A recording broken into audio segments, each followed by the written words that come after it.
Pirmoje premjerinėje laidoje komisija geriausiai įvertino dainininko Donato Baumilos ir šokėjos Rasos Židonytės debiutą. Ši pora surinko 39 komisijos balus.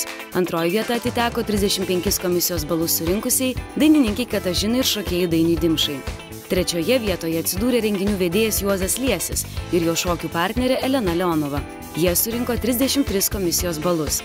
Ketvirtoji vieta su gautais 32 komisijos balais atiteko Tinai ir Tadui Rimgailai.